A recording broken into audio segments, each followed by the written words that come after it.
In this example, we have a lot of stipulations that need to be met to draw the graph of g of x, which is x cubed minus 6x squared plus 9x. So we are going to use all this information to draw a picture of what this graph looks like, but instead of being a rough sketch, it should be pretty close because we have a lot of information here.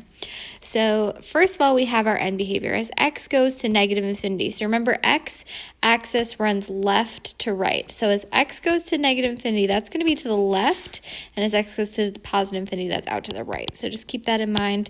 Our end behavior as x goes to negative infinity is going down to negative infinity. So our left arrow should be going down as we go out, and as x goes to positive infinity, that means we're going to go out to the right as opposed to the left. It's going to have a y value going up to positive infinity. So our end behavior is going to be down to the left and up to the right. So our end behavior is down, up. Our asymptotes, there are none. There's no horizontal asymptote and there is no vertical asymptote. Remember, horizontal asymptotes are those limits at infinity. Here we don't have any limit at as x goes to negative infinity or positive infinity. It's going to go down without bound to the left and up without bound to the right. And then vertical asymptotes are what make you divide by 0. And nothing's going to make us divide by 0 because we don't have a rational function. We don't have a fraction for a function to start with. So then we're given increasing and decreasing. I'm going to make this into a sign chart because already this is a lot of information, and drawing sign charts helps me become a little bit less overwhelmed by all of this. So remember, if we are switching increasing at 1 and 3 and decreasing 1 and 3, that's our critical numbers. We can only switch from increasing to decreasing at a critical number. So I'm going to go off to the side here and make a sign chart with f prime.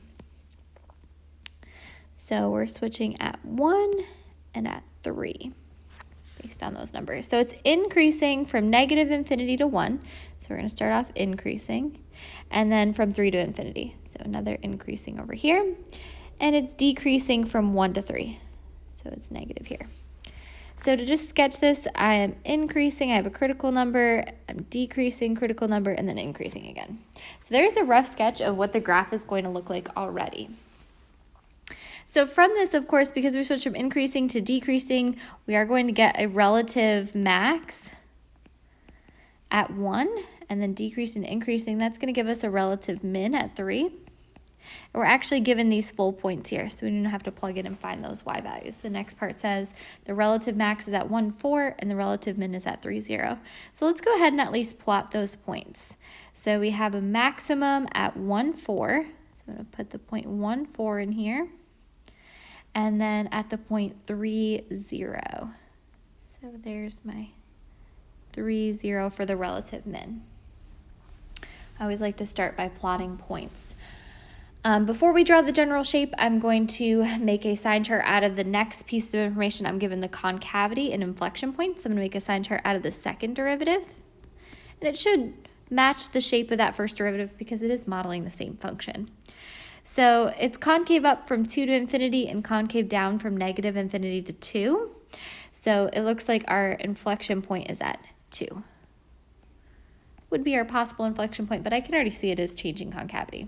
So concave up from 2 to infinity, that's this interval over here, and concave down from negative infinity to 2. So we have our inflection point. It's going to switch from down to up, and our inflection point is where it's kind of between the two concavities, not really part of concave down and not quite part of concave up yet. And we're even given the y value of our inflection point. It's at 2, 2. So now we're just going to sketch what this curve could look like. Remember, we're going to stick with our end behavior. It's going to go down to the left, up to the right. We want to have it match both sign charts. So it should go increasing to decreasing to increasing, and then concavity should follow so that it's concave down to concave up. So I'm just going to start filling in here. I might just use this sign chart from the first derivative. I want to remember that I'm increasing at first. I could plot some extra points in here that would make the graph even more accurate. So I could plug in any x into this equation and see what the y would be. So I could plot it.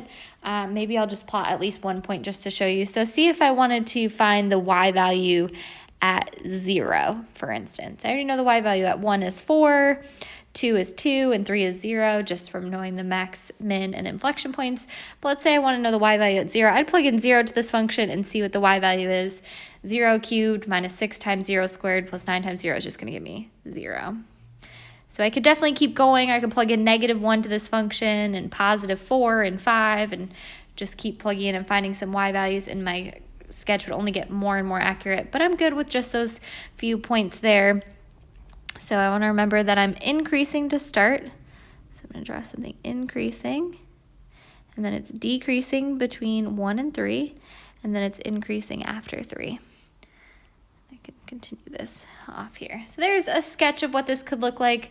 Again, it would be more accurate if I plot more points, but this matches everything that we were given. It is increasing, decreasing, and then increasing. So the first derivative looks good. I am matching my end behavior. The end behavior was supposed to be down, up. So it is going down and up, so that looks good.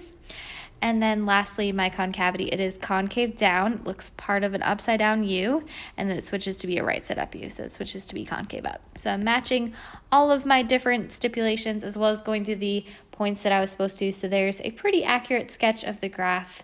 And again, I'd just pick more points to plot if I wanted it to be even more accurate.